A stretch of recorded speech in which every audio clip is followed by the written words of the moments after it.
Halo semua, perkenalkan nama saya Cynthia Talane, NPM saya 1215521230124. Saya dari Fakultas Ilmu Komputer, Program Studi Informatika Universitas Kristen Indonesia Maluku. Di saat ini saya akan membawakan materi dari mata kuliah kalkulus, yaitu menghitung limit fungsi. Di sini ada 5 pokok bahasan yang akan saya bahas, yaitu yang pertama ada konsep limit fungsi, yang kedua ada teori limit, yang ketiga ada sifat-sifat limit, yang keempat ada limit sepihak, dan yang kelima ada limit tak hingga. Kita masuk pada pembahasan yang pertama, yaitu konsep limit fungsi. Jadi, definisi dasar yaitu limit fungsi menggambarkan nilai yang didekati oleh fungsi f(x). Jadi, ketika variabel x mendekati suatu nilai tertentu. Notasi limit dasar dapat dilihat limit fungsi f(x) ketika x mendekati a sama dengan L. Ini artinya ketika nilai x semakin mendekati a, nilai f(x) mendekati nilai L. Yang kedua yaitu ada teori limit. Teori limit yaitu pendekatan formal atau definisi epsilon delta. Jadi untuk setiap bilangan, epsilon lebih besar dari 0. Terdapat delta yang lebih besar dari 0, sehingga jika jarak x ke a lebih kecil dari delta, tetapi tidak sama dengan 0, maka jarak fx ke L lebih kecil dari epsilon. Notasi ini memberikan arti bahwa nilai fx akan sedekat mungkin ke L ketika x cukup dekat dengan a. Selanjutnya kita masuk pada sifat-sifat limit. Di sini beberapa sifat dasar limit yang sering digunakan dalam perhitungan adalah yang pertama ada sifat penjumlahan dan pengurangan. Dapat dilihat notasinya yaitu limit dari fx kurang lebih gx saat x mendekati a sama dengan L kurang lebih m. Dan yang kedua ada sifat perkalian. Notasinya limit dari fx dikali gx saat x mendekati a sama dengan L dikali m. Dan yang ketiga ada sifat pembagian.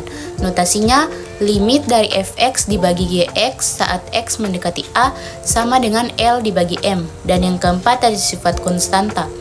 Notasinya limit dari c dikali fx saat x mendekati a sama dengan c dikali L. Dan yang kelima ada sifat fungsi sejajar.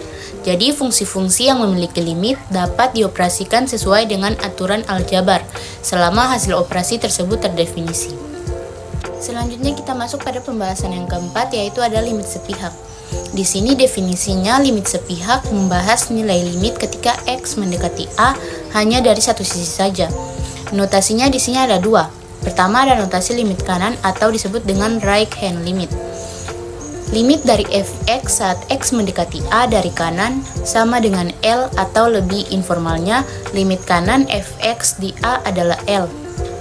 Ini berarti bahwa ketika x mendekati a dari nilai-nilai yang lebih besar dari a, misalnya x lebih besar dari a, nilai fx mendekati L. Bayangkan jika x mendekati a dari sisi kanan garis bilangan. Dan yang kedua ada notasi limit kiri atau left hand limit. Notasinya limit dari fx saat x mendekati a dari kiri sama dengan L, atau lebih informalnya limit kiri fx di a adalah L. Ini berarti bahwa ketika x mendekati a dari nilai-nilai yang lebih kecil dari a, misalnya x lebih kecil dari a, nilai fx mendekati L. Bayangkan saja x mendekati a dari sisi kiri garis bilangan. Selanjutnya pembahasan yang terakhir yaitu limit tak hingga. Limit tak hingga membahas dua situasi. Yang pertama, limit tak hingga di titik tertentu. Notasinya, limit dari fx saat x mendekati a adalah tak hingga, atau limit dari fx saat x mendekati a adalah minus tak hingga. Ini bukan berarti limitnya ada. Limit hanya ada jika mendekati suatu bilangan real. Notasi ini menunjukkan bahwa nilai fx tumbuh tanpa batas, positif atau negatif saat x mendekati a. Dan yang kedua, ada limit saat x mendekati tak hingga. Notasinya, limit dari fx saat x mendekati tak hingga sama dengan L. Ini berarti ketika x bertambah tanpa batas, nilai fx mendekati L atau juga tumbuh tanpa batas. Sekian materi yang boleh saya sampaikan. Di sini ada referensi dari materi yang saya ambil. Terima kasih.